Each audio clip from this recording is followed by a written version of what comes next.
Aujourd'hui, c'est jeudi et comme chaque jeudi, c'est le jour de ma thèse en synthèse. Alors si jamais vous n'êtes jamais venu, ma thèse en synthèse, c'est quoi? Eh bien, c'est une initiative lancée par le Discord du Vortex où nos amis thésards viennent présenter leurs travaux à notre petite tribu de fans de science. Et aujourd'hui, eh bien, on a l'honneur, l'immense plaisir d'accueillir Fa. Ça va, Fa? Oui, Enfin, Phalène brumeuse, mais on va t'appeler Fa, ce sera plus pratique. oui, voilà. Alors Phalène, Fa, un quatrième année de thèse à l'université de Poitiers. Tu as un labo aussi, le CESCM, donc le Centre d'études supérieures de civilisation médiévale. Et tu es aussi chercheuse à l'Institut national d'histoire de l'art. Ça fait maintenant 11 ans quand même que tu étudies tous ces domaines-là, en particulier donc l'histoire de l'art, et tu as aussi une maîtrise de philosophie. Et donc, tu vas nous présenter ta thèse ce soir. Ça va, donc tout va bien, tu es prête, tu te sens... C'est une bonne présentation? Bah, j'espère. Ouais, non mais c'est bien ça, je n'ai pas dit de bêtises. Oui, oui, tout va bien. Et donc ta thèse, eh bien on va en parler un petit peu. Au Moyen Âge, l'image est partout, aux portes des villes et des églises, sur les blasons des puissants, aux murs des palais, mais surtout dans les livres.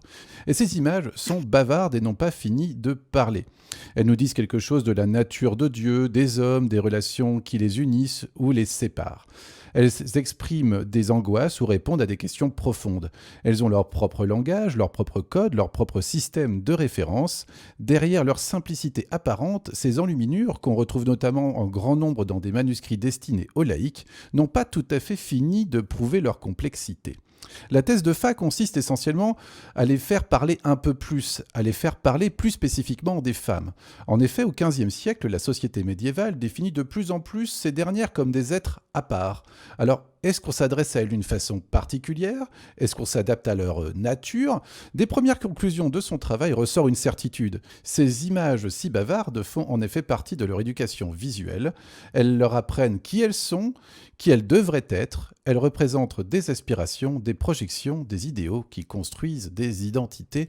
Et donc, c'est de tout ça que va nous parler Fa dans sa thèse en synthèse ce soir. Je t'en prie, je te laisse la parole. Tout à fait.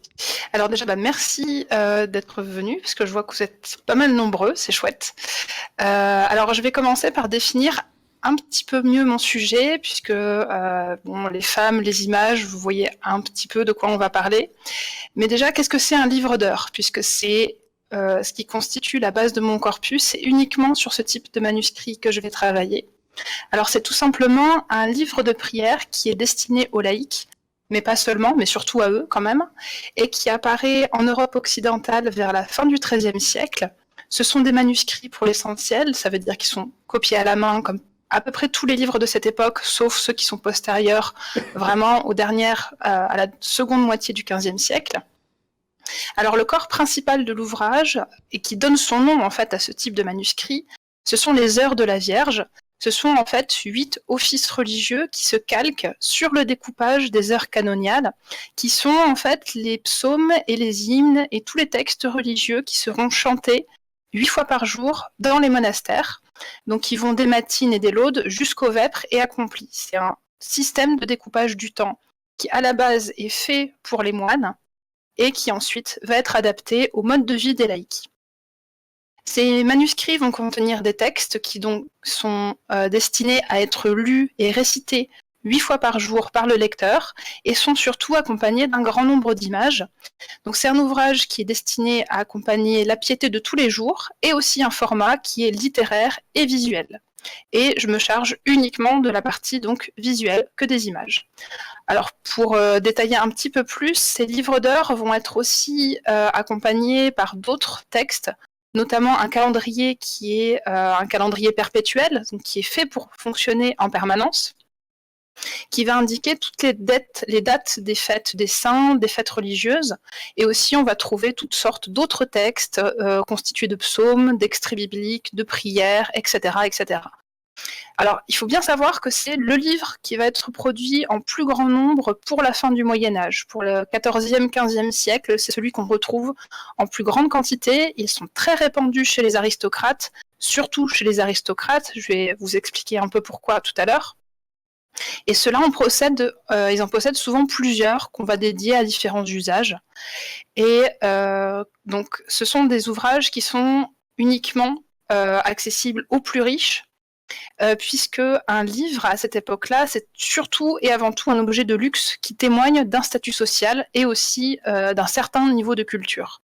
En fait, il faut bien imaginer que pour produire un livre à cette époque-là, il faut compter le temps de réalisation de chaque partie, les matériaux nécessaires, donc ça veut dire le prix du parchemin, de la copie du texte, et qu'un seul manuscrit fait travailler plusieurs corps de métier, puisqu'il faut quelqu'un qui va réaliser le parchemin, un scribe qui va écrire le texte, des ateliers d'enlumineurs, parfois plusieurs, qui vont se charger de toutes les images qui vont être représentées.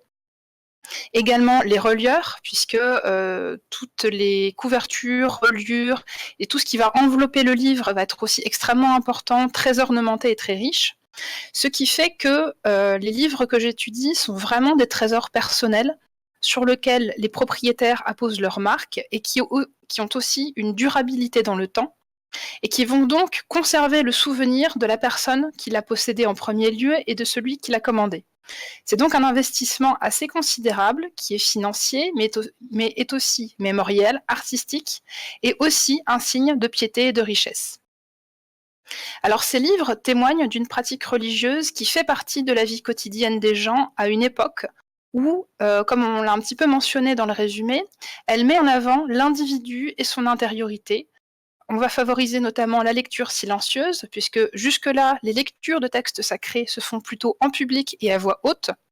On va favoriser aussi la réflexion, la méditation sur le texte et sur les images, et ces images deviennent des supports privilégiés de projection et d'identification au personnage. Or, cette pratique qui prend de plus en plus en compte l'individu, ses affects et ses émotions dans sa relation à Dieu, s'inscrit également dans un siècle, comme on l'a dit, en pleine mutation. Alors, ce sont des mutations culturelles, sociales, politiques. En tout cas, le XVe siècle est vraiment une période où la civilisation médiévale évolue.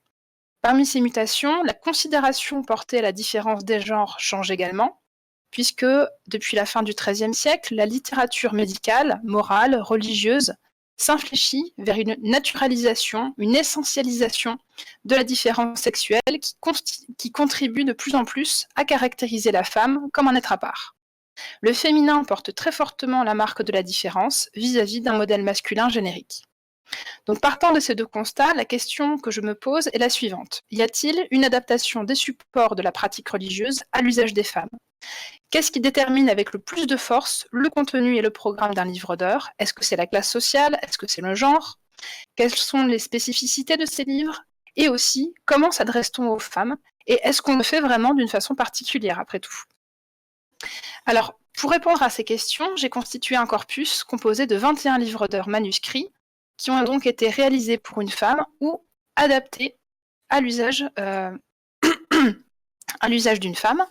Et alors, comment j'identifie mes manuscrits? Comment je vais délimiter mon corpus? Et surtout, comment je vais savoir, tout simplement, pour qui ces manuscrits ont été réalisés?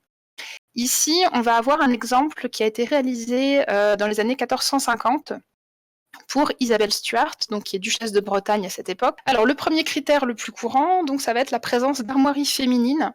C'est ce que vous avez donc dans la lettrine qui est en haut à gauche, qui vont être souvent en forme de navette ou de losange, mais qui vont parfois adopter d'autres formats, et qui surtout unissent la famille paternelle à la lignée du mari. Alors ici, on a la Bretagne et l'Écosse, par exemple, puisque Isabelle Stuart est fille du roi d'Écosse et épouse le duc de Bretagne. Donc c'est un signe de reconnaissance qui est extrêmement courant, puisque très souvent, dans l'aristocratie, un individu va être avant tout représenté par son blason, c'est-à-dire son appartenance familiale. C'est assez intéressant de voir que, par exemple, pour les femmes, elles sont définies par deux lignées masculines, c'est-à-dire leur père et leur mari. On va aussi se baser sur des marques écrites. Le plus souvent, ça va être des formules au féminin dans certaines prières, souvent un peu toujours les mêmes. On sait à peu près où chercher. On va aussi avoir des prénoms qui vont être inscrits, c'est un petit peu plus rare. Donc ici, on a l'exemple de la duchesse qui inscrit son prénom, donc Isabeau, sur plusieurs feuillets. Et on a aussi une prière où on trouve quelques lignes qui demandent au lecteur de dire un certain nombre de pater et d'Ave Maria pour l'âme de la duchesse. Je vous ai mis la transcription du texte en bas de la diapo. Normalement, ça devrait être lisible, en tout cas pour la transcription. Et d'ailleurs, vous pouvez voir à partir du texte original que parfois, on a des types d'écriture qui sont quand même relativement difficiles à déchiffrer, avec beaucoup d'abréviations. et des types d'écriture qui vont être soit très dégradés ou alors avec une manière de former les lettres qui est quand même relativement difficile à déchiffrer pour notre œil contemporain. Et enfin, on va avoir un autre critère qui est beaucoup plus évident, c'est celui de la représentation de la commanditaire en portrait, selon un mode très traditionnel, où on a donc la personne qui est représentée en prière, avec souvent un saint patron.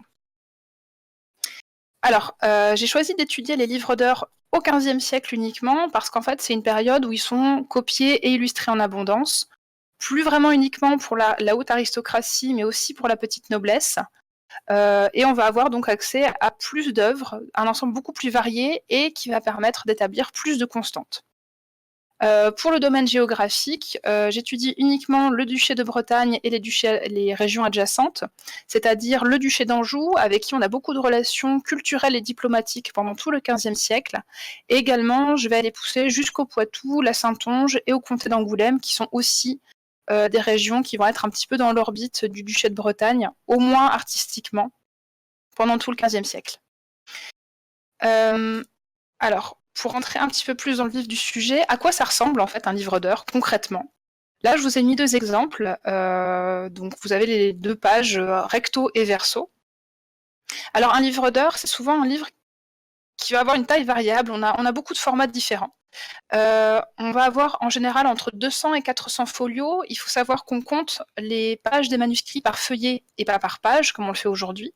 Donc 200 à 400 folios, ça fait 400 à 800 pages. Ici, donc l'exemple que je vous ai mis, c'est l'ouverture d'un office, donc celui de sexte, c'est-à-dire la 6e heure du jour, c'est-à-dire midi. Ce sont les pages les plus décorées, puisque chaque début d'office s'accompagne d'une image qui va être entourée de marges, qui elles-mêmes reçoivent un décor et des scènes narratives secondaires. À droite, donc la page avec la suite du texte suit une composition identique avec toujours le même cadre central entouré de marges qui vont être souvent beaucoup moins décorées. On va apporter souvent moins de soins aux marges du texte qu'aux marges des grandes images. Et elles sont parfois aussi réalisées par un autre peintre, puisque, comme je l'ai dit plus tôt, on va souvent avoir plusieurs corps de métier qui vont travailler sur un même manuscrit. Et ici, c'est le cas. On va avoir d'abord le scribe qui a écrit le texte. Ensuite, on va avoir un premier peintre qui va travailler sur les marges du texte. Vous voyez qu'on n'a pas du tout le même style de dessin et de peinture entre ces 2 pages. Et ensuite, on va avoir l'atelier qui va réaliser la grande enluminure et ses marges. Donc au total, rien que pour ces 2 pages, on va avoir au moins 3 groupes de personnes différents. Il faut compter une trentaine de ces grandes enluminures, plus leurs marges plus ou moins décorées, qui sont toutes peintes sur parchemin. Les formats vont être assez variés au niveau des pages elles-mêmes, puisque les plus grands font environ 20 cm de haut pour 15 à 16 cm de large, ce qui est quand même pas excessivement grand, et quand vous voyez un petit peu les proportions des images par rapport au reste, ça donne quand même des choses assez petites. Il faut savoir aussi qu'on a des livres d'heures qui sont extrêmement petits. J'en ai étudié certains que j'ai pu consulter sur place qui faisaient seulement, enfin la page faisait 10 cm de haut. Il faut imaginer que ça donne des images qui sont vraiment extrêmement fines, très minutieuses, et qui vont aussi d'ailleurs conditionner un rapport au corps et au corps du lecteur qui est assez différent, puisqu'on ne va pas du tout regarder une image, enfin une grande image, de la même manière qu'on lit un livre qui tient littéralement au creux de la main. Alors ces illustrations constituent un ensemble qui est thématiquement assez homogène. On retrouve toujours les mêmes épisodes de la vie du Christ, de la Vierge, des apôtres, qui illustrent des textes qui sont quasiment toujours les mêmes. Donc c'est pas du tout l'aspect narratif proprement dit qui va être le plus riche d'enseignements et pour tout dire le plus intéressant. Il faut aller un tout petit peu plus loin pour aboutir à des choses plus pertinentes. Et donc on va aller voir ça tout de suite avec un exemple. En fait, je vais vous montrer tout simplement comment je procède quand j'ai, par exemple, une page comme ceci et que je dois travailler dessus. Comment ça marche? Alors ici, je vous ai mis ce qui est l'ouverture des matines de la Vierge dans les heures de Marguerite d'Orléans. Donc on est sur un livre d'heures réalisé dans les années 1430 pour une princesse française de la maison d'Orléans. peut-être à l'occasion de son mariage avec Richard d'Étampes, qui était un des frères du duc de Bretagne. On est dans la très haute noblesse française, puisque Marguerite, elle est la sœur du prince-poète Charles d'Orléans et la petite-fille de Charles V. Donc on est vraiment dans le haut du panier. La page qui ici ouvre l'office des matines, c'est-à-dire c'est le tout premier office de la journée. L'ensemble est peint sur parchemin, rehaussé à la feuille d'or et mesure 20,5 cm sur 15. On est sur l'équivalent d'un format A5 à quelques centimètres près, ce qui donne quand même une image centrale qui est relativement petite, encore une fois. Et alors pour ceux qui voudraient retrouver le manuscrit en question, je vous ai indiqué la cote. Donc c'est les abréviations un petit peu obscures que vous avez en haut à gauche dans la petite notice. Donc qui indique tout simplement que le manuscrit se trouve à Paris, à la BNF, donc Bibliothèque nationale de France, et que c'est le manuscrit latin, donc c'est le sens de l'abréviation MS Lat, manuscrit latin, 1165B, et qu'on est au folio, c'est-à-dire au feuillet 31R, donc on est sur le côté recto.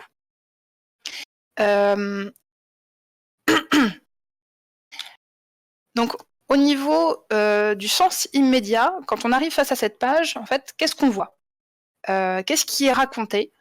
C'est en fait la première chose à laquelle on va s'intéresser quand on aborde une image.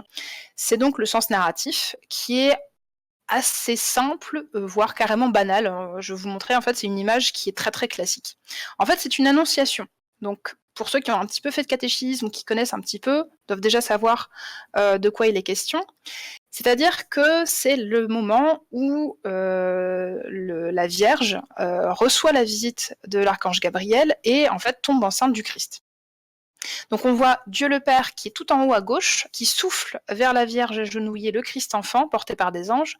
C'est la vignette numéro 1 que vous avez. J'ai essayé de zoomer au maximum. Il faut vraiment savoir qu'on est sur des images qui sont très très très petites. Donc ce détail-là est vraiment absolument minuscule. Je ne sais pas si vous arrivez à distinguer un petit peu, mais en fait on voit l'enfant qui est porté par deux anges à l'intérieur du décor. En fait, on est sur un modèle qui est très classique, qu'on retrouve dans beaucoup d'autres supports pendant toute la période médiévale. On a toujours les mêmes éléments, avec Marie qui est à son prie-dieu, qui lit un livre où très souvent on va avoir des versets du livre d'Isaïe, qui est où on a un passage qui annonce la venue du Christ. On a également différents détails, on a des lys qui vont symboliser sa virginité, l'archange Gabriel qui s'agenouille pour saluer la Vierge, et qui tient entre ses mains cette espèce de ruban qu'on appelle un phylactère et qui porte inscrit, donc là c'est un petit peu effacé, difficilement visible, les premiers mots de la salutation angélique, c'est-à-dire l'Ave Maria. Donc il n'y a aucune surprise en fait dans cette image. Ce qui va être un petit peu plus intéressant, excusez-moi, c'est la marge qui est organisée sous forme de bandes de végétaux qui représentent le décor de jardin avec des vignes, des oiseaux, des papillons, des escargots, tout un décor champêtre.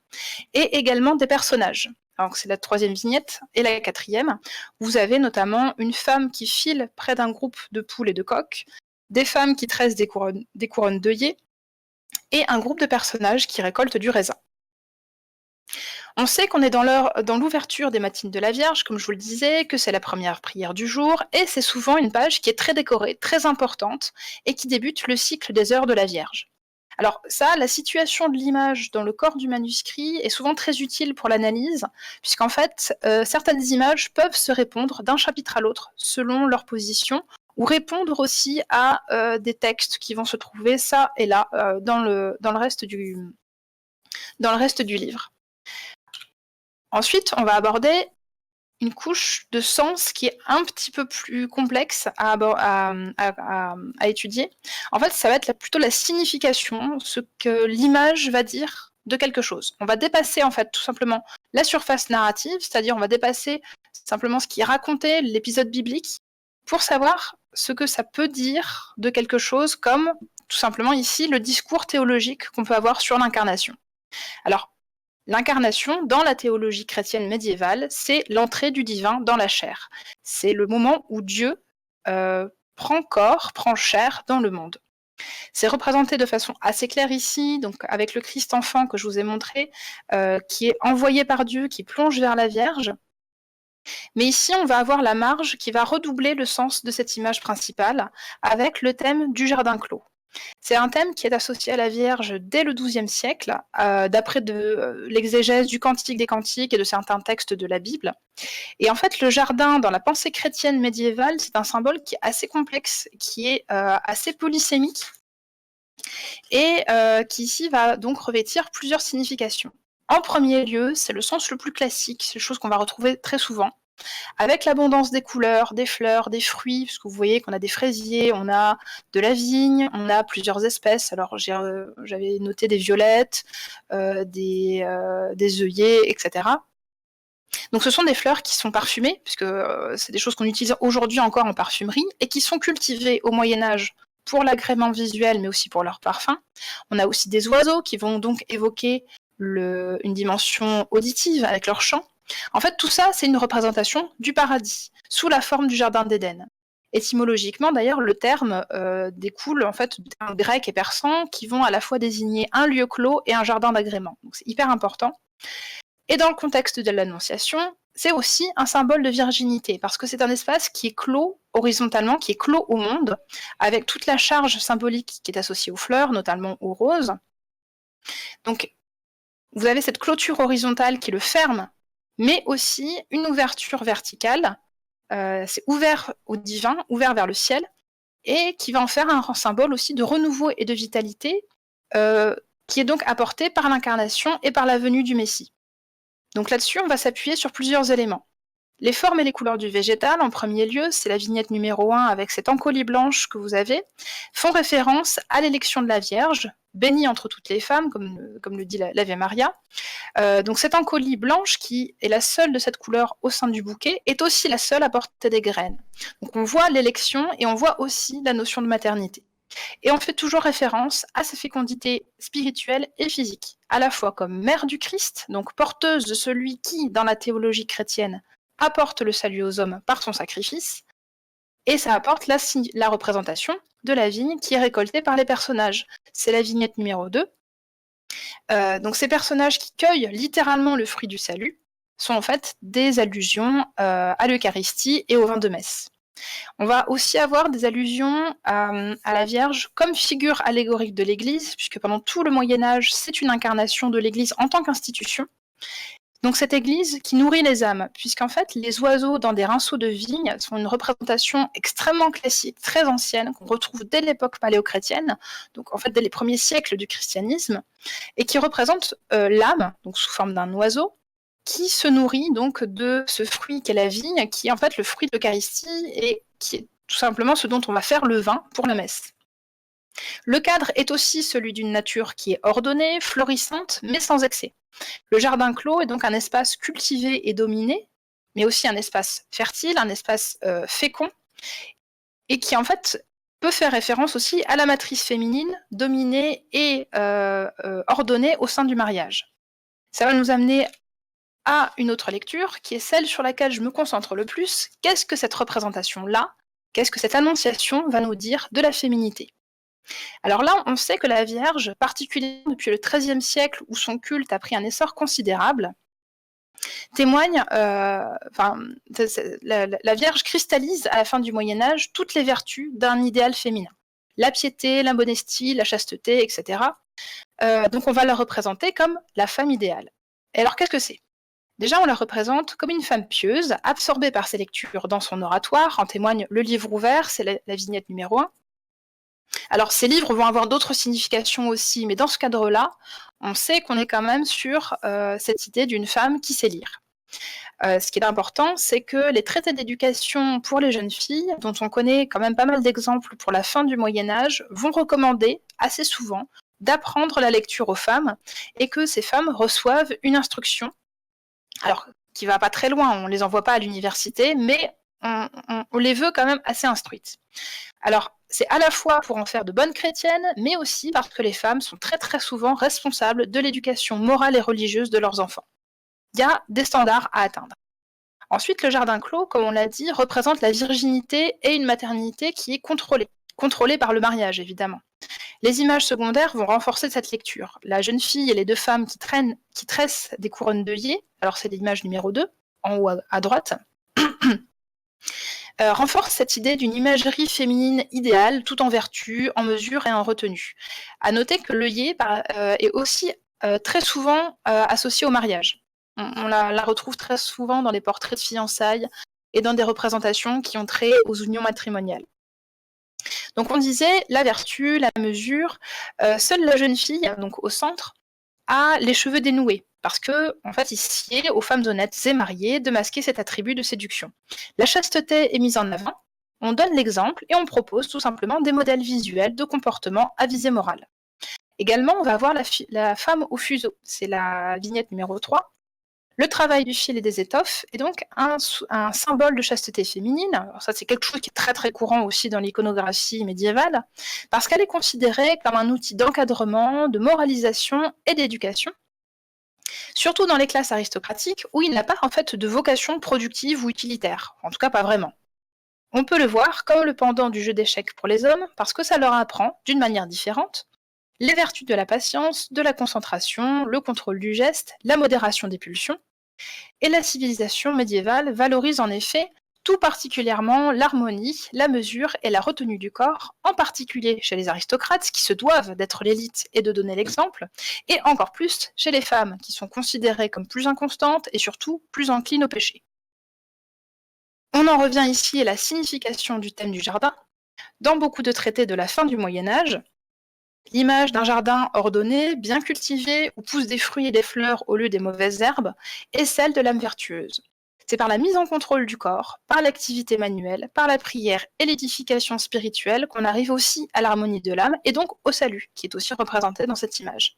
En fait, la page tout entière, dans ses détails, dans son organisation, dans ses thématiques, devient en fait un modèle moral pour la personne qui le lit.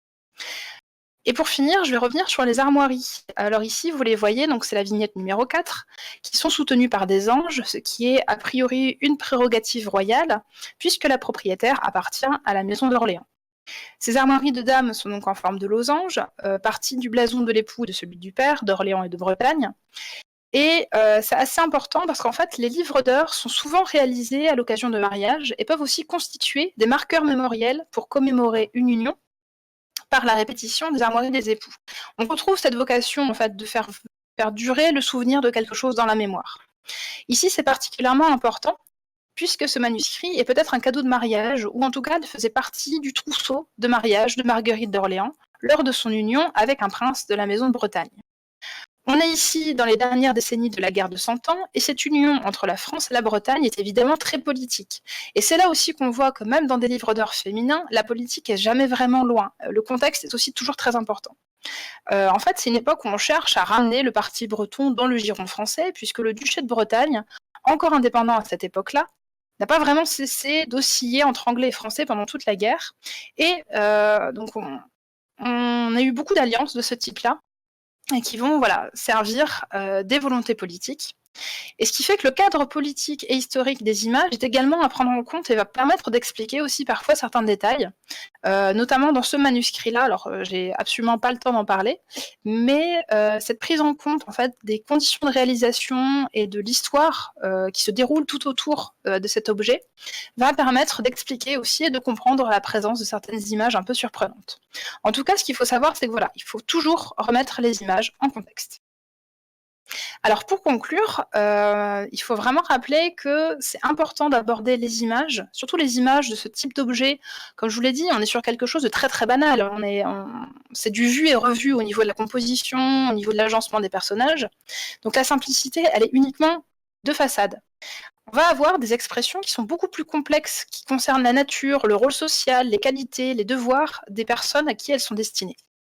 Il ressort en fait des études iconographiques que ces livres d'heures ont une dimension fortement didactique, comme on l'avait déjà mentionné, et qu'on y enseigne à travers ces images des comportements, des idées qu'on souhaite mettre en valeur ou au contraire réprimer chez celles à qui les images sont destinées. Ce discours, il est beaucoup amené par justement l'image, en proposant des modèles et des contre-modèles qui font partie en fait d'un paysage visuel et mental des femmes, souvent dès leur plus jeune âge, puisque très souvent c'est dans un livre d'heures, souvent celui de leur mère, que les gens apprennent à lire dans l'aristocratie. Cependant, ces images ne doivent vraiment pas être envisagées séparément. il faut les réintégrer à des réseaux de séries et de significations qui les lient ou les opposent entre elles pour créer du sens, par des associations ou des oppositions de couleurs, de figures, de thèmes ou de motifs. Il faut vraiment savoir que, par exemple, le motif je prends un exemple au hasard, la femme au fuseau, elle ne va avoir vraiment de sens que si on la relie au reste de l'image dans lequel elle s'inscrit. Si on l'isole, elle ne va pas signifier beaucoup plus de choses que ce qu'elle représente en termes narratifs.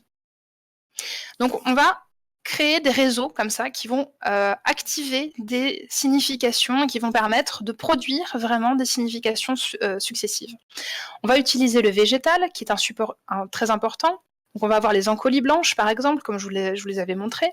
Les images marginales, avec les différents personnages qui vont apporter un surcroît de signification à chaque fois. Des motifs qui sont profondément ancrés dans le langage visuel médiéval, comme les oiseaux dans la vigne, etc. etc. Donc en fait, ce qui est intéressant, c'est de mettre en lumière les moyens visuels par lesquels les images produisent une signification qui va au-delà du contenu narratif de surface. Donc en fait, ce qui est important, c'est de travailler autant sur ce que disent les images, sur leur contenu discursif, sur ce qui est sémantique, que sur la manière dont elles le disent, c'est-à-dire étudier les systèmes de sens et la manière dont on va finalement parler à travers l'image. Il faut toujours savoir que voilà, la forme est partie prenante de la signification. Et la façon dont les images s'adressent aux femmes qui les regardent met en lumière plusieurs choses. Des attentes sociales, donc on va savoir quelles vertus, quels comportements on favorise chez elles, donc la piété, la chasteté, la modestie, un certain niveau d'éducation aussi qu'on leur inculque et qui leur permet de comprendre ces images complexes qu'on leur destine, mais aussi de transmettre une certaine éducation. On va aussi avoir des systèmes de référence. Des items visuels comme le motif des oiseaux dans la vigne renvoient immédiatement à des concepts théologiques qui sont synthétisés par l'image. Donc ici, par exemple, le thème de l'Eucharistie. Donc pour ce qu'on avait, donc c'était là. Voilà. Donc cet oiseau dans la vigne signifie quelque chose quand même d'assez complexe. Mais en fait, ça va être des systèmes de rappel qui vont faire de l'image figurative un système de réseau et de signes qui va être probablement connu et à peu près maîtrisé quand même par le public de ces ouvrages, qui va être très très très exposé à ce type d'image et à ce type de raisonnement. Et aussi, ça va témoigner d'une culture littéraire et visuelle spécifique, puisque par exemple, le thème de la jeune fille couronnée de fleurs que je vous ai remis, renvoie non seulement à des éléments d'ordre plutôt théologique et moraux, mais aussi à toute une culture courtoise et littéraire qui est quand même relativement bien connue des lectrices également. Donc il faut aussi prendre en compte la matérialité des manuscrits, ce que j'ai absolument pas eu le temps de faire pendant cette présentation, parce qu'en tant qu'objet, leur format, leur matérialité va aussi conditionner le rapport à l'image. Comme je vous disais, on va pas du tout lire et aborder les images de la même manière, selon qu'on va tenir un livre très petit ou quelque chose de beaucoup plus grand. Donc on va avoir un rapport différent qui est intéressant aussi à étudier. Donc voilà, beaucoup de thèmes sont en jeu à travers l'étude de ces images. J'espère que j'ai réussi à vous montrer un petit peu qu'on peut dépasser finalement des choses assez convenues et que, voilà, comme je disais, les images sont très bavardes. Elles disent beaucoup de choses sur le rapport des femmes à leur identité, aussi, alors encore une fois, que j'ai pas eu le temps d'aborder, mais aussi sur le thème de la mémoire, de la transmission de celle-ci, de l'expérience personnelle du sacré. Bref, tout ça pour dire, on n'a pas du tout fini de faire parler les images. Voilà, donc j'ai terminé pour la présentation. Je laisse la parole aux animateurs. Merci beaucoup à toi pour ta présentation, c'était très complet et très joli aussi. Hein. Je valide. Voilà, les gens applaudissent, tu vois, ils se lèvent dans le chat. Standing ovation. Standing ovation, donc c'est vrai qu'on va pouvoir passer aux questions. Merci beaucoup pour cette présentation, je pense, qui a éclairé pas mal de gens, hein, parce que c'est vraiment des sujets que personnellement je ne maîtrise pas du tout, même si je connaissais un petit peu les livres d'heures, et puis voilà ce qu'on peut y avoir comme image mentale, on va dire, de ce genre d'ouvrages de l'époque, mais auxquels on s'attarde beaucoup trop peu, je pense, lors de nos écoles classiques, on va dire, pour bien comprendre un petit peu les enjeux en fait qui se cachent derrière et qui nous rapprochent peut-être un petit peu aussi des des gens qui les utilisaient vraiment au quotidien, en fait, et de comprendre que pour eux, ça avait beaucoup plus de sens, ou du moins de message, que ce que nous, on pouvait voir quand on tombait sur une page comme ça, au hasard. En fait, on se dit, oui, bon, bah, il y a la Bible, et puis c'est joli autour, quoi. Et globalement, c'est ça que j'ai trouvé très intéressant dans ta présentation, c'est de comprendre que je peux pas, je sais pas si on peut parler vraiment de messages cachés, mais en tout cas, c'est pas non plus subliminal, tu vois. Mais Mhm. j'ai quand même la sensation que beaucoup de choses étaient transmises à travers ces livres d'heures. Moi, j'avais une question vis-à-vis de ça, justement. C'est un petit peu, bon, là, on a beaucoup parlé pour le coup de l'aristocratie, des rois, des reines, des mariages. Est-ce qu'on sait un petit peu comment ça se passait justement pour peut-être le peuple plus classiquement, qui peut-être juste déjà ne savait pas lire, ou ils avaient accès à d'autres formes d'objets pour justement se représenter? Alors c'est un petit peu compliqué, c'est une grosse dispute entre historiens de l'art depuis très, très longtemps.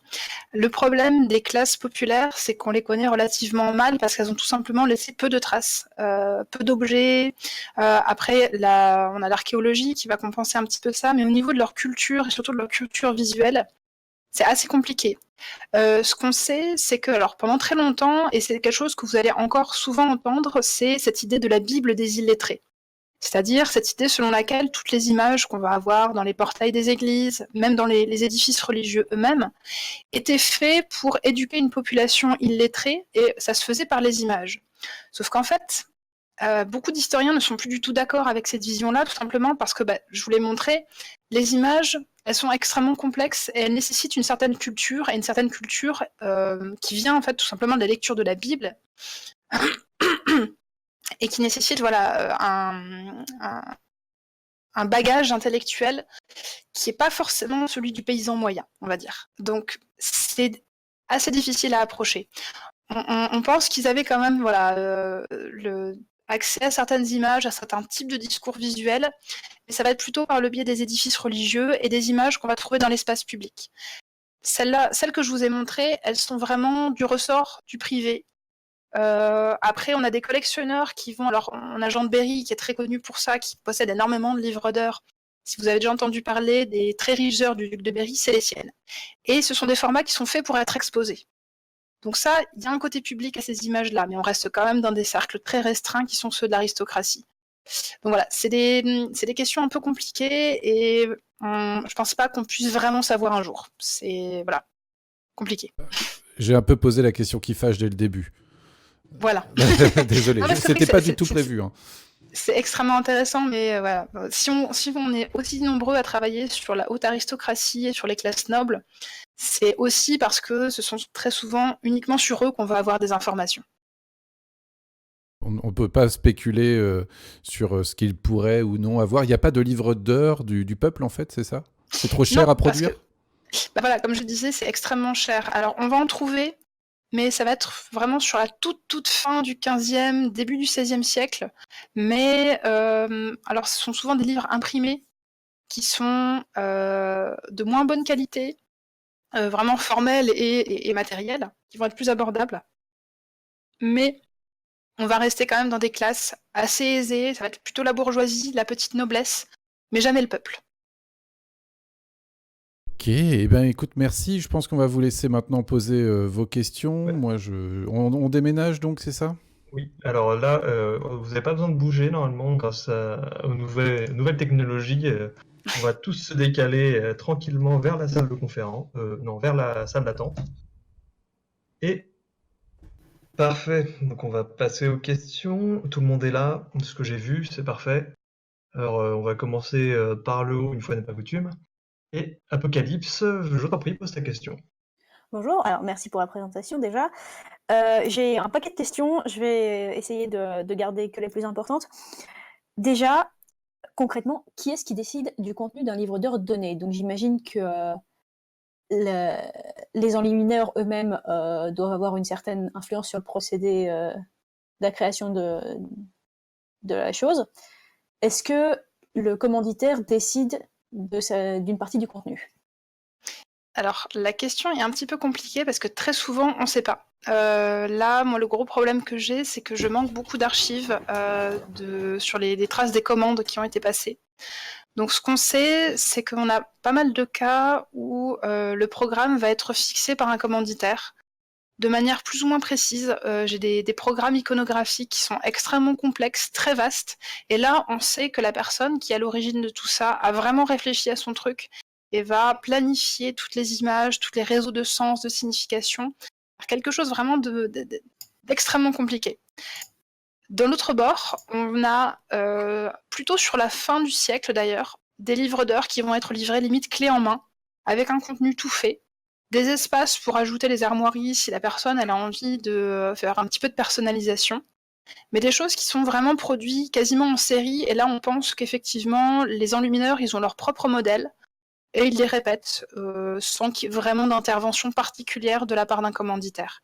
C'est des formats qui sont tellement traditionnels, qui sont tellement habituels, que voilà, certains ne font pas l'objet de commandes, ils sont achetés tout faits. Voilà, j'espère que j'ai répondu à peu près clairement. Ouais, d'accord. Et donc ceux-là, en particulier, ils sont un peu moins chers ou ça reste le même ordre de grandeur?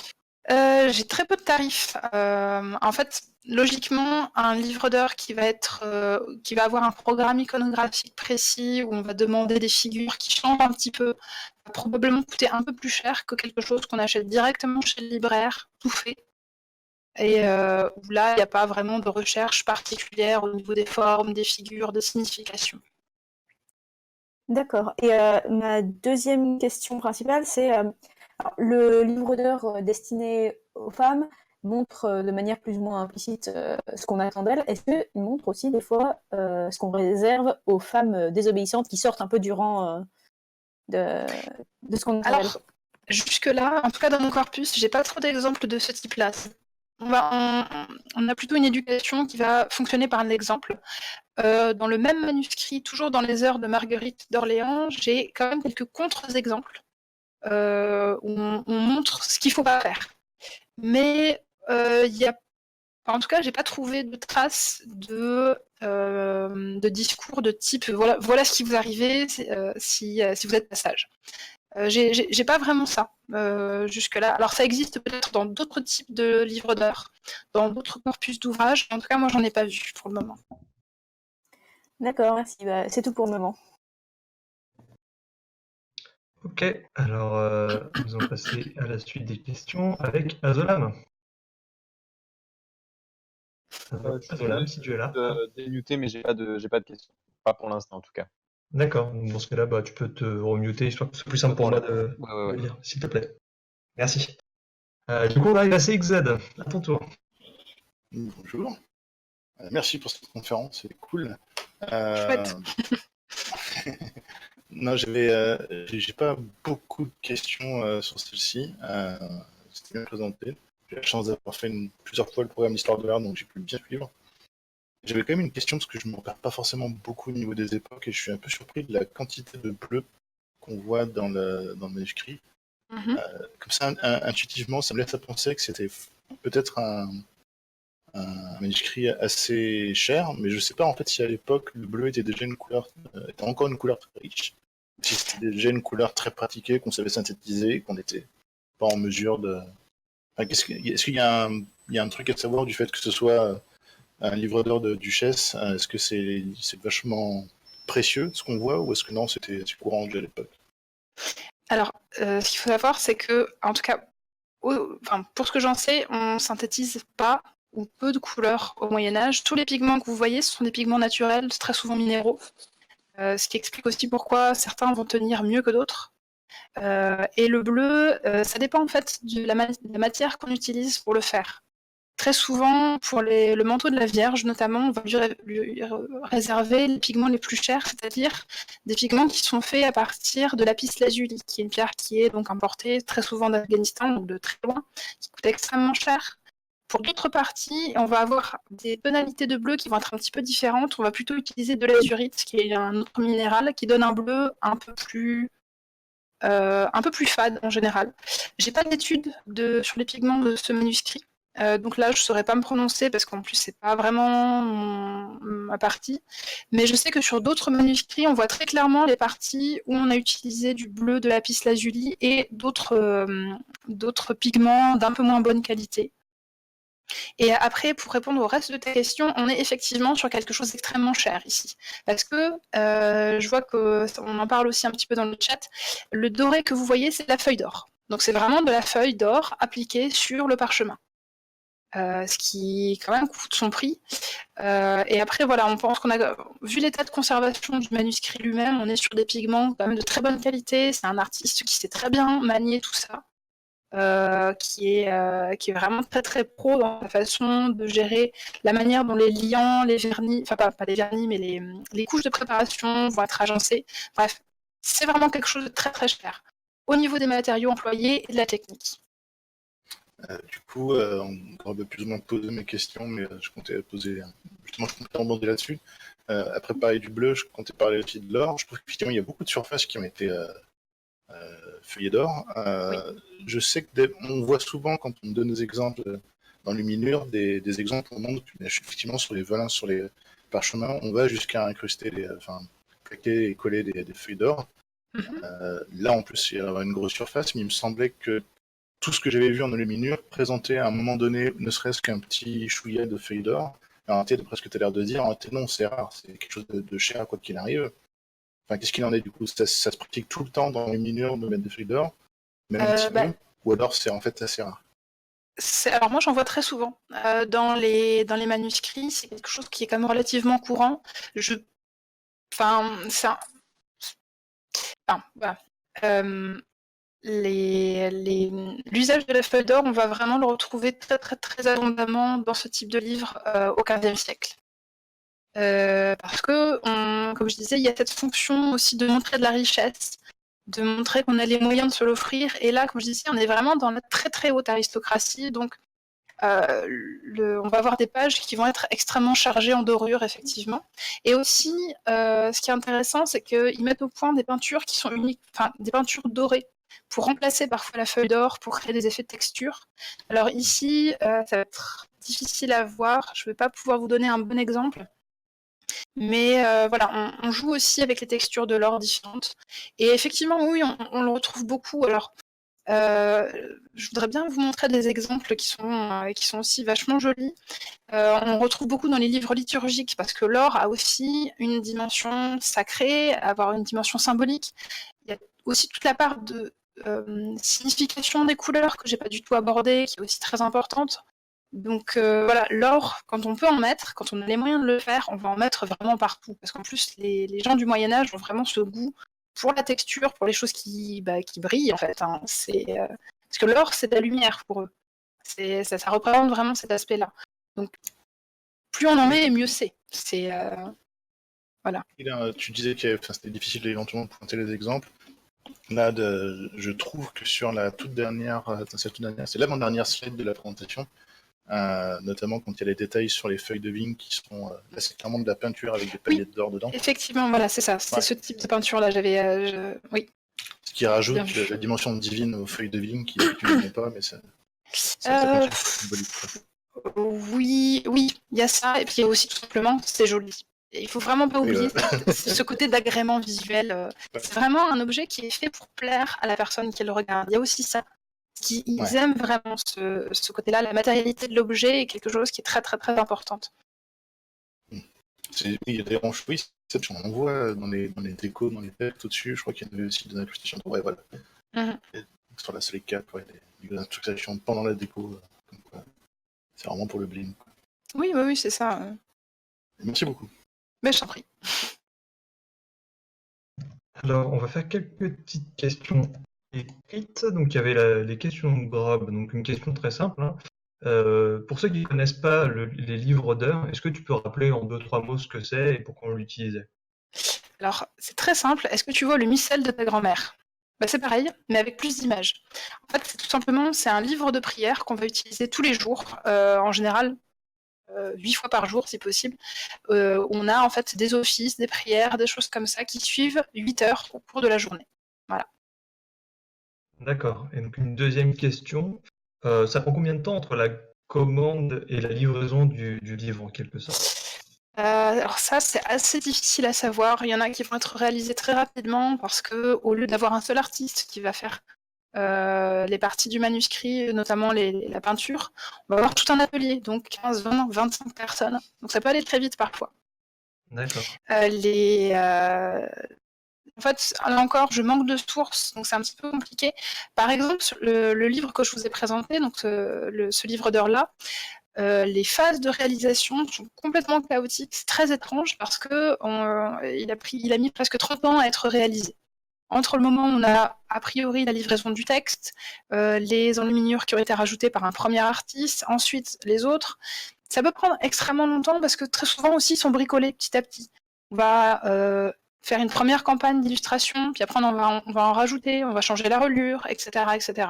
Donc ça peut être très court et comme ça peut être très long. C'est un peu difficile à savoir. D'accord, merci. On va repasser aux questions orales et on va proposer à la dentisterie Anna Colut de poser sa question. Bon, coucou, d'abord, merci d'avoir prononcé mon pseudonyme correctement. Alors concrètement, Ronan avait soulevé un point assez important, c'est la potentialité des livres d'heures pour la classe populaire. Après, ma question, on repose pas vraiment sur ça, mais plutôt sur ce qu'on en sait déjà. Comment on va séparer un noble à peu près, tu vois, genre de bas étage, un noble local qui a pas spécialement tant de terre que ça, comparé à, comme tu disais tout à l'heure, Charles Quint. Parce que Charles Quint, c'est un peu un pimp, tu vois, il a la moitié d'Europe dans sa main, donc c'est pas pareil. Mhm. Alors, au niveau des possessions matérielles, déjà, on va pas être sur la même culture matérielle du tout. Et quand j'ai un livre d'heures dans les mains, c'est quand même relativement facile, avec évidemment toujours la marge d'erreur et de doute possible, mais on peut quand même assez facilement voir qu'on n'est pas sur au niveau de la qualité du parchemin, de l'écriture, des enluminures qui vont être faites. On voit qu'ils n'ont pas accès aux mêmes potentialités de richesse en termes de matériaux et aussi en termes de réalisation des images. Je ne sais pas si je réponds tout à fait à ta question. Je pense que si, et concrètement, c'est l'idée de, tout simplement, ils sont plus riches, donc ils peuvent faire plus de trucs, quoi. Voilà, c'est ça. Ça paraît un peu normal. Mais du coup, ça me permet de soulever une question qui est peut-être plus intéressante, du coup, pour développer.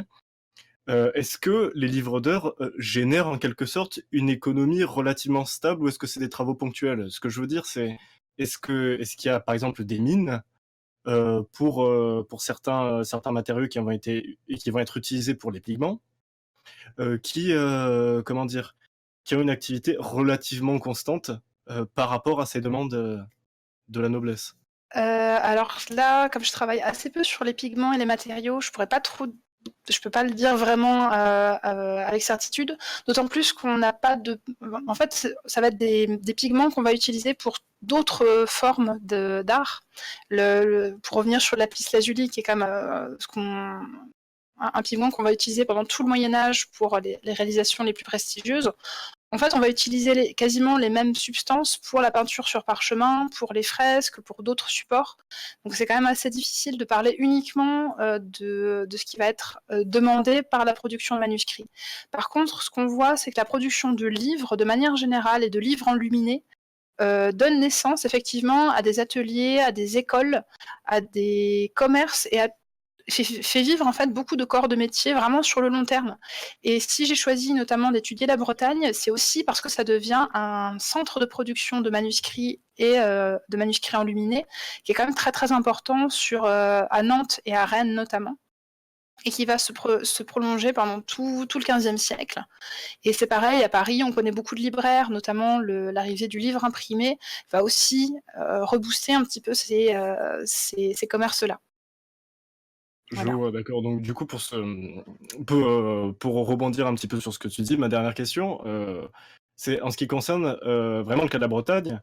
Est-ce qu'on remarque en Bretagne vraiment une volonté d'exploiter cette espèce de triangle géopolitique qu'il y a entre la Bretagne et la rivalité franco-anglaise?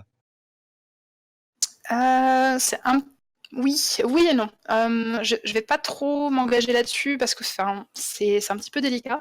On voit que effectivement la Bretagne a un rayonnement culturel et qu'effectivement il y a des luttes sur ce terrain-là entre des écoles qui vont plutôt relever de la cour parisienne, notamment aussi des écoles de peintres de Tours, et un style qui va être beaucoup plus breton.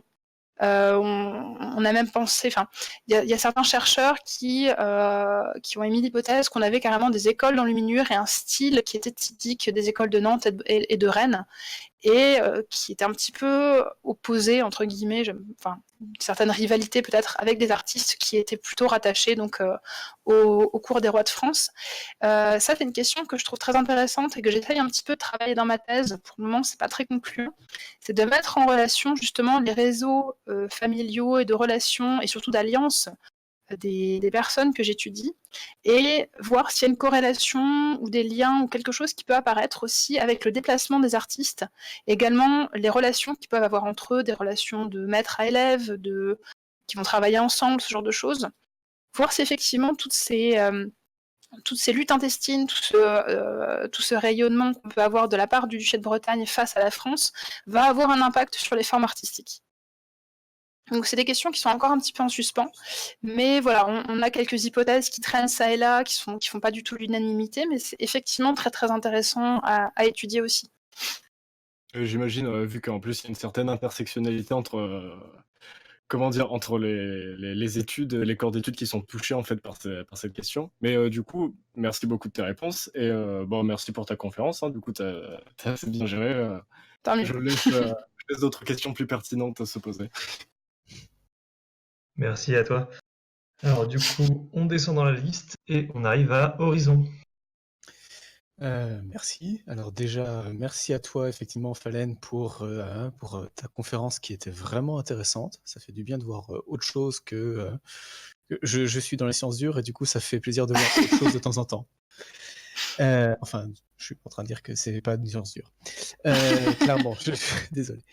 Ma question, c'était pour savoir si au travers des interactions avec tes collègues, si tu avais pu essayer de voir quelles autres femmes étaient érigées comme modèles, comme idéal à cette époque, des œuvres qui ne sont pas des livres d'heures, éventuellement des œuvres non religieuses, peut-être de description, de narration de scène, ou je ne sais pas. Et si elles étaient érigées en modèles, pourquoi? Pour quelle qualité? Est-ce qu'il est possible de mettre en relation ces idéaux historiques avec les idéaux qui sont enseignés au travers des livres d'heures? Alors c'est super intéressant comme question. Je suis vachement contente que tu l'aies posée parce qu'effectivement, on va avoir différents modèles qui vont s'ériger. En fait, le XVe siècle, c'est, comme je disais, c'est vraiment une période où on va définir de plus en plus les femmes comme étant quelque chose d'autre que les hommes. Et du coup, ça va forcément avec tout un appareil littéraire, iconographique, qui va contribuer justement à dessiner les contours de ce que c'est cet être un peu bizarre et fluctuant qu'est la femme.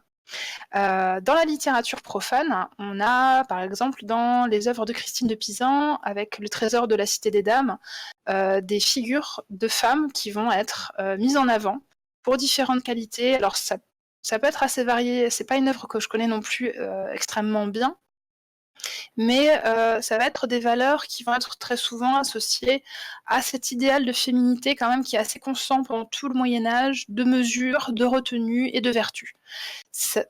On n'a pas non plus des choses très révolutionnaires et très renversantes, il faut l'avouer. La vision qu'on a et ce qu'on enseigne aux femmes pendant quasiment tout le Moyen-Âge, il y a des variations évidemment, il y a des choses qui changent un petit peu, mais ça reste quand même celle voilà, de l'épouse, de la mère, avec effectivement différents aspects, parce que être mère au Moyen-Âge, ça veut dire beaucoup de choses, beaucoup plus que simplement porter des enfants. Mais voilà, en dehors de la figure un peu tutélaire de cette Vierge Église qui est le modèle absolu pour toutes les femmes, effectivement, on va s'appuyer sur des figures historiques, c'est ce que fait donc Christine de Pisan. On va avoir beaucoup de figures de l'histoire sainte, évidemment, de la Bible. Après, ça serait trop long de toutes les énumérer, mais effectivement, on a d'autres choses qui apparaissent, d'autres personnages, d'autres choses comme ça, mais qui finalement mobilise un petit peu toujours les mêmes vertus.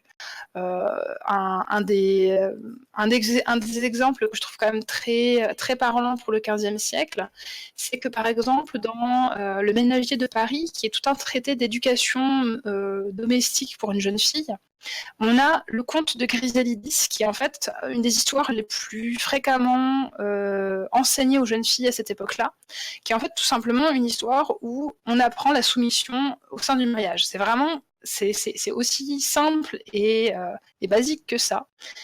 Et ça en dit long finalement sur l'évolution aussi des mentalités et la manière dont on va considérer de plus en plus les femmes moins comme sujet que comme objet.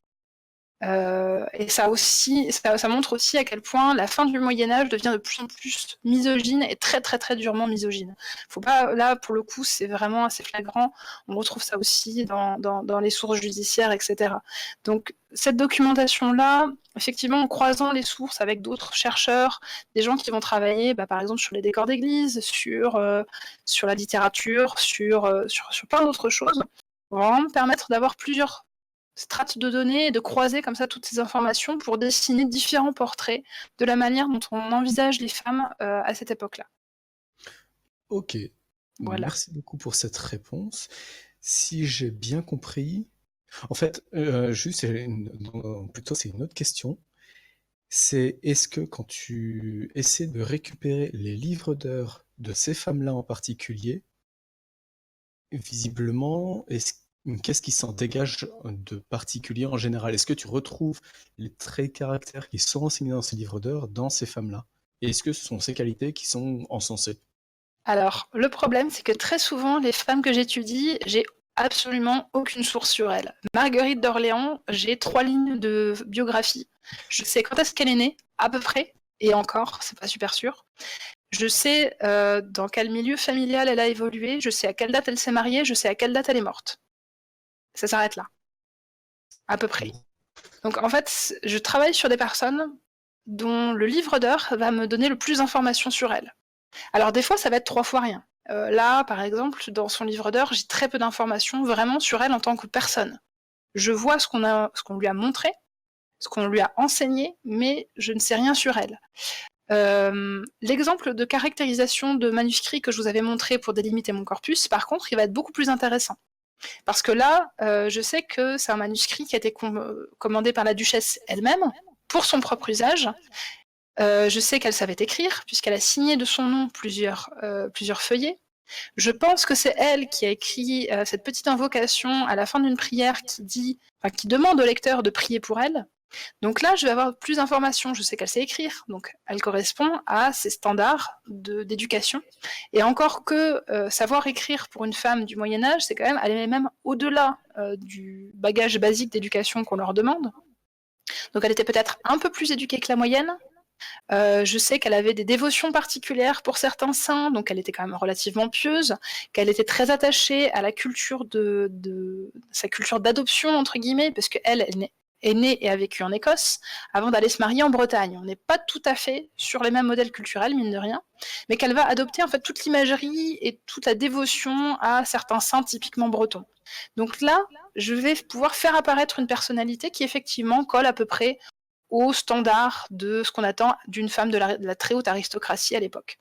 Mais ce sont quand même des cas extrêmement rares. Très très souvent, voilà, j'ai peu ou pas d'informations sur les personnes que j'étudie. Des fois, j'ai juste un nom. Et c'est tout. Pas de date de naissance, rien du tout. Juste le nom. Voilà. Entendu. Merci beaucoup. Et puis, écoute, surtout, bon courage. Merci. Merci pour ta question. Donc, on va passer à Panta. Bon, merci pour ta présentation, c'est super intéressant.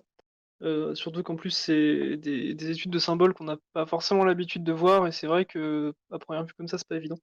Du coup, j'ai des questions. Par contre, je m'excuse à l'avance parce que j'ai bugué pas mal, donc peut-être que tu as répondu pendant ta présentation, mais J'ai pas de j'ai eu souci. pas mal de bugs. Ma première question, c'est donc là, du coup, ça renseignait, si j'ai bien compris aussi, pas mal sur la morale et l'image de la femme attendue de la femme en tout cas pendant au Moyen Âge. Est-ce que aussi il y a d'autres informations Par exemple, tu parlais des rivalités avec les Anglais. Est-ce que dans ce genre de livre, on peut trouver des allusions un peu plus politiques? Heu, Par exemple aux guerres avec des rivalités avec les Anglais ou avec d'autres pouvoirs aux alentours? Alors, c'est relativement rare, mais oui, on trouve quelques petites allusions, parfois, ça et là. Dans ce manuscrit-là, par exemple, ce qui est assez exceptionnel, je l'avais très brièvement évoqué, on a en fait une image qui représente une scène de bataille entre Français et Anglais, qui sont très très bien identifiés. La scène est vraiment hyper claire là-dessus, on peut vraiment pas se tromper sur ce qui est en train de se passer. Et pourtant, on est dans un livre d'heures de femmes, donc quelqu'un qui, a priori, est vraiment tenu à l'écart de ce genre d'activité. Sauf qu'en fait, effectivement, on a une référence très claire, et encore une fois, à visée morale et à visée d'exemple, ou même d'avertissement, je pense, en disant, voilà, là, comme je le rappelle, on est à la fin de la guerre de 100 ans. On montre un combat entre Français et Anglais. Ce qu'on est en train de dire, c'est voilà ce qui va se passer, donc la guerre, si tu fais pas d'enfant masculin, si tu donnes pas d'héritier à ton mari. Voilà ce qui te pend au nez. Moi, c'est vraiment comme ça que j'interprète cette image. C'est qu'on va s'appuyer voilà, sur des événements, sur des allusions comme ça au conflit politique, pour aussi toujours amener d'autres sens. Mais effectivement, on va avoir des petites allusions ça et là, au niveau des couleurs aussi.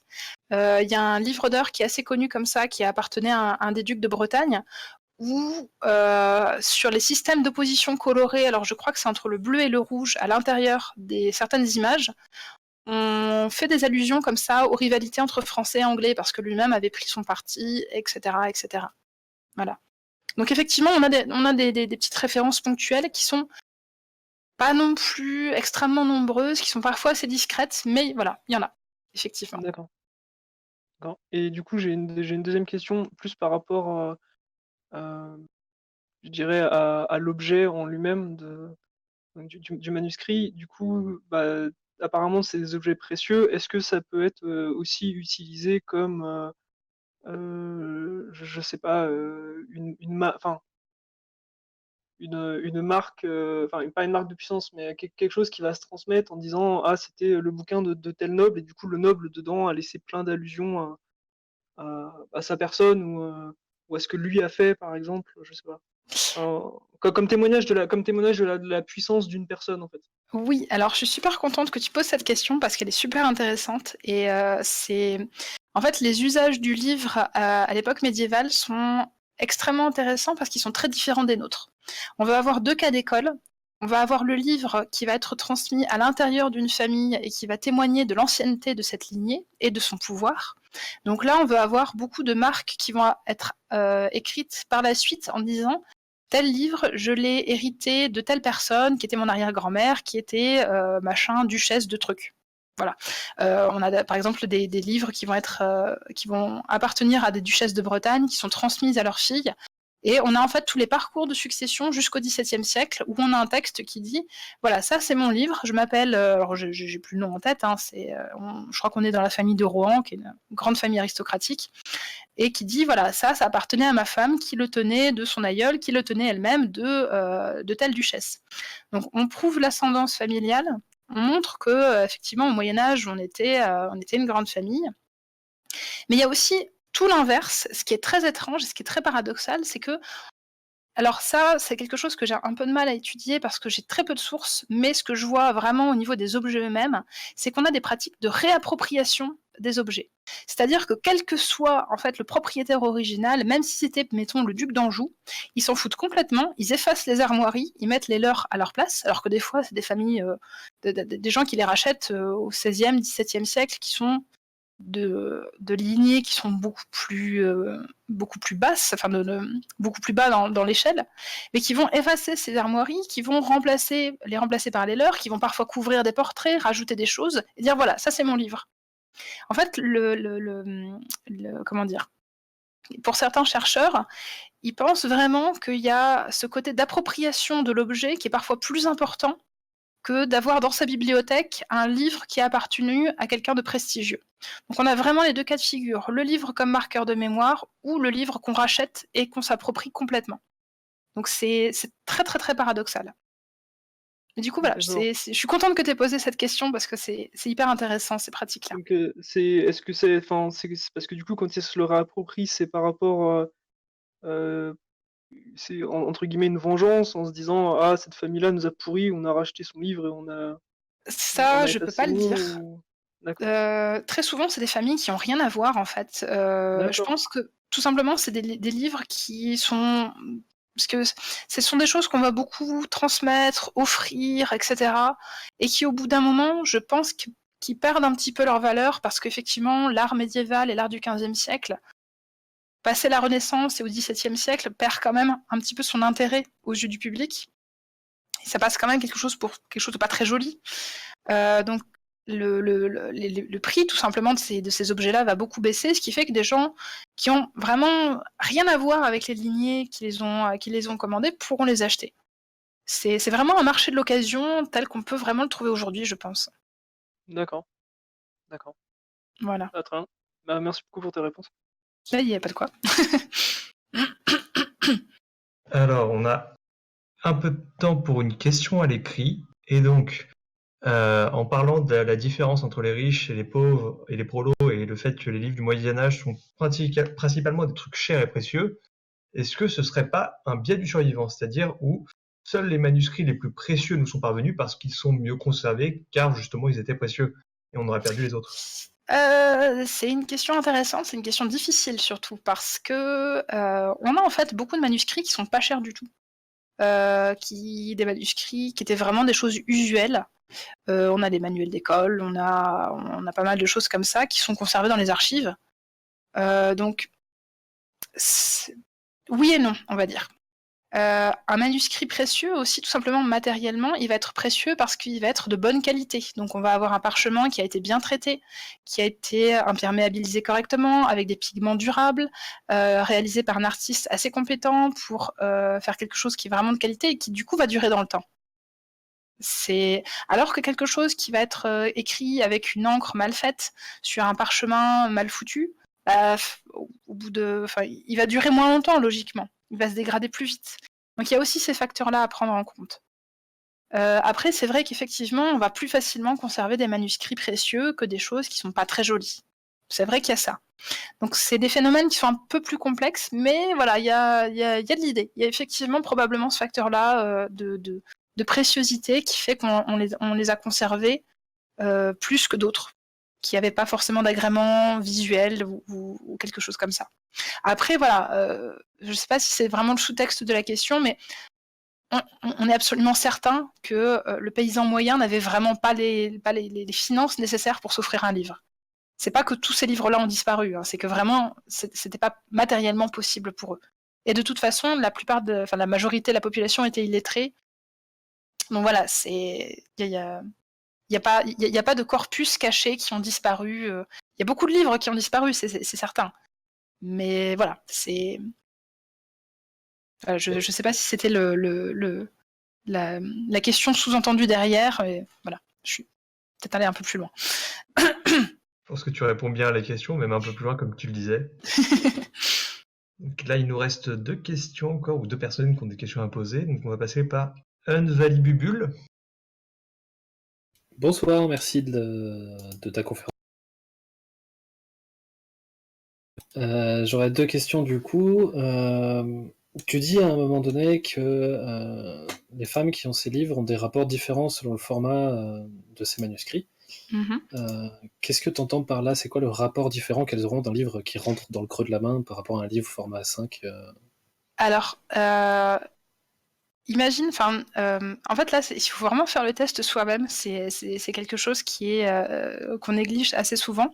C'est que tout simplement, quand tu as un livre qui est très petit, qui te tient au creux des mains, la manière dont tu te tiens, la manière dont tu vas le lire, dont tu vas regarder les images, va pas du tout être la même que si tu as un livre qui fait un format, je sais pas moi, que tu es obligé de poser sur un meuble ou de tenir à bout de bras pour le lire.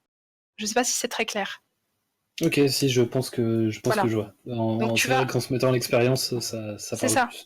Il faut imaginer qu'il faut se pencher sur le livre pour lire, il faut se pencher sur les images. Donc, et surtout, ça va être des choses qui vont être faites pour une seule personne. Puisque c'est pas quelque chose que tu vas pouvoir sortir au milieu de ta famille pour commencer à lire, par exemple, ou montrer les images à quelqu'un. C'est vraiment Ok, d'accord. toi et toi seul qui est face à l'image. Et du coup, c'est vraiment hyper important aussi à prendre en compte. Ok. Et du coup, pour rebondir sur ce que tu viens de dire, c'est donc 8 prières par jour qui sont idéalement faites. C'est Oui. des livres qui ont voilà, une valeur très onéreuse, et tu disais que ça avait un rapport avec le statut social et les finances Mhm. de la personne qui le possède. Est-ce que du coup, c'est des livres qu'on affiche au public, qu'on montre comme... Tout à fait. D'accord, donc on ne le lit pas, on l'ouvre pas devant sa famille, c'est ce que tu disais, mais on le montre quand même autour de soi pour démontrer sa richesse. Voilà. Alors en fait, ça c'est quelque chose qu'on retrouve très souvent. Comme je disais en début de présentation, c'est que les reliures et les plats de reliure et tout ce qui va envelopper les livres va aussi être extrêmement ornementé parce que très souvent, on se promène avec son petit livre d'heures ou son petit livre de prière à la ceinture. Donc D'accord. on va ornementer l'extérieur pour refléter un petit peu ce qu'il y a à l'intérieur. Et aussi tout simplement se montrer avec un livre, c'est un signe de culture. Et on a alors évidemment des textes qui vont dénoncer ça. Je crois que c'est le poète Eustache Deschamps qui a écrit quelques vers qui sont très connus là-dessus, qui dénoncent en fait les bonnes femmes qui vont à l'église avec un livre alors qu'elles savent pas lire. Mais c'est voilà, c'est juste pour s'afficher et faire comme si elles étaient très cultivées et très pieuses, alors que pas du tout. Donc il y a vraiment ce côté-là d'apparat, même pour les petits livres. En fait, Ok, le d'accord. livre lui-même est un signe. C'est très très important. Et après, merci pour ta réponse. J'en ai une toute dernière. C'est que ces livres, du coup, sont commandés directement à l'église, entre guillemets, ou à des branches de l'église, ou sont commandés par des entreprises privées qui n'ont rien à voir avec tout le système Alors, religieux. c'est un système qui est vraiment en parallèle des commandes ecclésiastiques. Ça D'accord. va se passer entre un laïc et différents ateliers qui vont réaliser le parchemin, les enluminures, l'écriture, etc. On ne parle pas d'entreprise, on parle plutôt d'ateliers ou de choses comme ça. On n'en est pas encore à ces modes d'organisation. Mais effectivement, c'est ça. L'Église, elle n'a pas trop son mot à dire là-dedans. D'accord, elle a aucun Voilà. contrôle sur le contenu, finalement, Bah, c'est un petit peu compliqué. On connaît quand même relativement mal l'impact des religieux, au sens vraiment des clercs et des membres de l'Église en tant qu'institution. Sur justement la réalisation de ces livres-là. On pense qu'on a quand même des aumôniers, des directeurs de conscience, des gens qui sont au contact comme ça avec les princes, qui vont effectivement pouvoir influencer et conseiller. Mais a priori, ça reste quand même quelque chose qui se passe entre laïcs. Ce qui montre aussi, ce qui est très intéressant, c'est que ça montre en fait la prise en main de leurs pratiques religieuses par les laïcs. Parce que jusque-là, c'était vraiment l'Église qui avait la main mise dessus. D'accord, d'accord. Ok. Eh ben, merci pour tes réponses. Puis je vous laisse passer à la question suivante. Merci à toi. Donc j'avais une petite question de Maël qui était sur la taille du livre. Est-ce que c'est volontaire que ce soit un peu plus petit ou c'est plus des questions de budget vu qu'un livre plus petit c'est moins cher? Un livre plus petit, c'est pas forcément moins cher, parce qu'effectivement, tu vas avoir moins de parchemin, donc moins de matière, mais ça va réclamer une exécution beaucoup plus fine. C'est beaucoup, beaucoup plus difficile. Il faut imaginer que là, les pages que j'ai montrées, elles ont parfois ce niveau de détail, mais sur des formats tout petits. Donc ça veut dire que le peintre, c'est quelqu'un qui est extrêmement qui a une formation particulière et qui est quand même extrêmement habile de ses mains pour réussir à faire quelque chose qui soit à la fois lisible et voilà, d'une qualité visuelle certaine. Donc la dimension financière compte probablement pas vraiment. C'est vraiment au choix de la personne, je crois. Et aussi pour différentes fonctions. Ça, ce qui est très important, c'est que les grands livres d'heures vont plutôt être réservés à des fonctions d'apparat. Là, pour le coup, on va pouvoir montrer les images. Voilà, c'est la petite nuance. Ok, merci à toi. On a une question de Vilmad. Oui, merci déjà pour ta présentation. Ma question est un peu plus historiographique en fait, donc ce serait plus les questions au niveau du choix du sujet.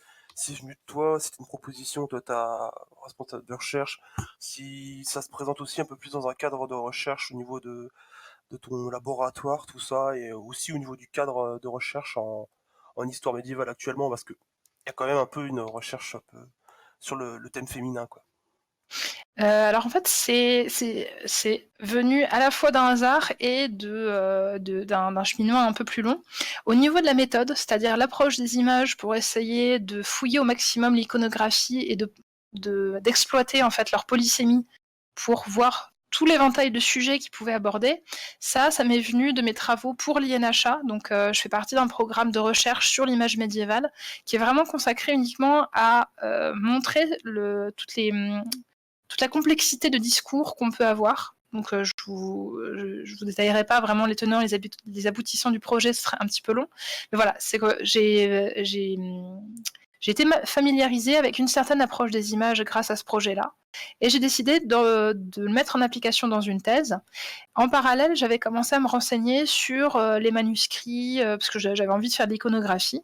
Donc j'avais commencé à me renseigner un peu sur des manuscrits qui avaient été assez peu étudiés ou qui avaient l'air assez intéressants. Et je suis tombée donc sur ces fameuses heures de Marguerite d'Orléans qui constituent vraiment l'ossature de ma thèse, parce que c'est un livre qui a une iconographie incroyablement riche. Et au bout d'un moment, à force de commencer à lire sur les livres d'heures, sur les choses comme ça, et aussi par intérêt personnel, je me suis demandé, voilà, je me suis vraiment posé cette question, savoir si, effectivement, sachant le nombre de livres d'heures qu'on a destinés aux femmes, sachant que c'est quand même prouvé depuis quasiment 50 ans que les livres d'heures et les femmes, c'est quelque chose de très très lié dans la pensée médiévale, du coup je me suis demandé est-ce qu'il y a des particularités? Est-ce qu'il y a quelque chose de spécial qui s'en dégage? Voilà, et en ont découlé tous les questionnements voilà, que j'ai abordés très brièvement dans ma présentation. Donc voilà, c'était un petit peu les deux, et c'est pas trop dans les axes de recherche de mon labo, qui sont plutôt spécialisés sur un Moyen-Âge plus ancien que le mien, donc plutôt 11e, 12e. Mais au niveau de la méthode, je suis quand même un petit peu voilà, dans ce qui se fait en ce moment en recherche, en iconographie. Il y a des choses qui sont un petit peu en dehors des clous, et pour le côté histoire des femmes, effectivement, les gender studies, c'est quelque chose qui est de plus en plus travaillé en France, et voilà. Et du coup, je fais partie voilà, des gens qui utilisent ces grilles de lecture dans d'autres cadres, et ici dans l'iconographie médiévale, par exemple. Voilà. Ah bah très bien, merci. Merci. Je vois que Anne-Vali Bubule s'est redémutée. As-tu une autre question? Ouais, je viens de penser à une autre chose. Tu disais, si ça ne dérange pas, tu disais à un moment donné qu'il arrivait que les femmes qui demandaient ces livres, qui commandaient ces livres, commandaient aussi leur contenu en partie. Mm-hmm. Est-ce que ça veut dire que le contenu toute la partie un peu moralisatrice de la place de la femme dans la société à cette époque-là pouvait être une demande de la femme, donc avec leur consentement, enfin je ne sais pas comment le formuler correctement, mais oui, c'était de leur vouloir et de leur... Tout à fait. Okay. Voilà, l'exemple que je citais, qui avait... l'exemple le plus flagrant là-dessus, c'est un livre d'heures qui a été commandé par une duchesse d'Anjou, enfin la duchesse d'Anjou, s'il ne devait y en avoir qu'une, donc Yolande d'Aragon, pour sa fille. Donc elle commande un livre d'heures, a priori pour son mariage, encore avec un duc de Bretagne, on reste toujours dans les mêmes cercles. Et il y a tout un programme sur... qu'on pourrait caractériser comme qu'est-ce que c'est être une femme de pouvoir au XVe siècle? Qu'est-ce que c'est qu'être une mère? Quelles sont vraiment ses valeurs et comment acquérir une légitimité en fait en tant que femme dans une famille? Donc elle va montrer comme ça à travers tout un panel d'exemples, d'images, de modèles édifiants. Elle va faire appel à toutes sortes de figures de saintes, alors de saintes très locales, hein, Sainte Radegonde qui est une abbesse poitevine. On va avoir aussi des personnages qui sont issus de l'histoire vraiment familiale de la famille d'Anjou avec Élisabeth de Hongrie. On va avoir toute une imagerie qui va développer ce thème-là du métier de femme. C'est comme ça que j'avais intitulé une intervention que j'avais donnée vraiment sur ce sujet précis. Et effectivement, c'est une femme qui va commander ça pour sa fille. D'accord. Donc, il y a vraiment cette appropriation aussi de toute cette éducation-là par les femmes elles-mêmes. Il faut pas les voir non plus comme des réceptrices passives de tout ça. C'était ma question finale. Voilà. Ok, d'accord. Eh bien, je vois que Vilmad n'est redémuté. Une autre question? J'avais oublié de me mute, désolé. Ah zut, pas de chance. Non mais moi je suis de retour, tu me connais. Oh, ah bah oui, évidemment, toujours là pour Il va nous jouer un mauvais tour. Ah, bah oui, toujours. Eh bien, je pense que c'était très intéressant. Je crois qu'on a fait un petit peu le tour. On arrive à pile poil un tout petit peu en dessous de l'heure et demie, donc je pense qu'on est bien. Je vais bien sûr chaleureusement remercier Fab, parce que c'était très intéressant. Vraiment, je pense que tout le monde ce soir a découvert plein de choses très nouvelles de l'approche de tout ça. Donc vraiment, un très grand merci de nous avoir éclairé vraiment pour le coup de toutes ces connaissances. Hein. C'était passionnant. Remercier bien sûr aussi Tofu pour l'organisation de ma thèse en synthèse et puis tous ceux qui étaient là ce soir avec nous pour en profiter, poser leurs questions. Rappelez que si vous le souhaitez, vous êtes invités à venir, ceux qui nous regardent en replay sur YouTube, ben voilà, venir sur le Discord le jeudi à partir de 21h pour ma thèse en synthèse. Vous faire des bisous et puis eh bien on se retrouve la semaine prochaine normalement pour une prochaine thèse en synthèse. Est-ce que tu veux nous teaser un petit peu ce que ce sera, Tofu ? Alors, je l'ai pas directement sur moi, mais je vais aller voir. Voilà, je te et laisse je vous 2 dirai secondes. tout ça. Comme Quelques ça, on petites secondes. pourra savoir un petit peu ce qu'il y a. Et puis normalement, si tout va bien, je ne sais pas, on pourrait peut-être se quitter avec un poil de musique d'ascenseur. Je crois que ça va devenir une tradition hein, de ma thèse en synthèse pour que vous soyez tranquille. Fa, je ne sais pas si en attendant, tu as un dernier mot à nous dire. Ça s'est bien passé pour toi ? Oui, c'était la première fois que je faisais quelque chose sur ce format-là, donc c'était un petit peu nouveau et bah c'était vachement chouette. Donc, Ouais, merci à tous d'avoir écouté et puis pour vos questions aussi, c'était vachement intéressant pour moi de répondre à tout ça. Donc parce que tu fais des fois donc, ce genre de conférences dans des cadres classiques universitaires ? Tout à fait, j'ai participé maintenant à quelques journées d'études et quelques colloques où effectivement on est un petit peu sur les mêmes formats, sauf qu'on est beaucoup plus limité en temps et effectivement on est face au public, donc c'est pas tout à fait pareil. Et alors, est-ce qu'on est plus impressionnant que le public ou pas ? Je vous vois pas, donc c'est plus facile. Et vous ne me voyez pas non plus. C'est la première fois que je donne une conférence en pyjama, donc. Voilà. Et ça, c'est vrai que ça pourrait s'appeler ma thèse en pyjama la prochaine fois. Grave. Parfait. Est-ce que Tofu, tu as retrouvé ? Oui, alors à vrai dire, le prochain présentateur est avec nous. Il s'agit de Horizon, donc tu veux présenter ou sinon je lis ta candidature, c'est comme tu veux. Tu peux lire ma candidature vu que pour l'instant je n'ai rien fait. D'ailleurs, il faudra me dire à partir de quand tu voudras que je te passe les slides. Alors, on peut voir ça la semaine prochaine. Et donc, du coup, je m'en vais lire ta candidature. Donc, Horizon a fait sa thèse sur les scénarios climatiques, à l'aide d'un modèle réduit du système climatique appelé OSCAR, et a étudié les incertitudes dans les émissions anthropiques, projeté un ensemble de scénarios climatiques et bouclé avec les conséquences des émissions négatives sur le système Terre. Et maintenant, il est en postdoc à l'IIASA en Autriche, où il rajoute les cycles N et P dans la biosphère terrestre, sur toujours le même modèle. Donc, tu pourras nous en dire plus la semaine prochaine pour tous ceux qui ne savent pas ce qu'est des cycles N et P, etc., etc. Je sais pas si je parlerai des cycles azote et phosphore, mais je parlerai scénario climatique, quoi. D'accord, ça s'annonce aussi passionnant et complètement différent de ce qu'on a pu avoir ce soir. Et c'est pour ça qu'il faut suivre ma thèse en synthèse tous les jeudis. Merci vraiment à tous qui ont participé. Et puis, à très bientôt. Et on se retrouve donc la semaine prochaine avec Rhythm. Regardez Rhythm qui est arrivé pour nous mettre de la musique d'ascenseur. Je monte la musique, vous savez ce que ça veut dire. Ça veut dire que c'est la fin de cette thèse en synthèse. Et à très bientôt.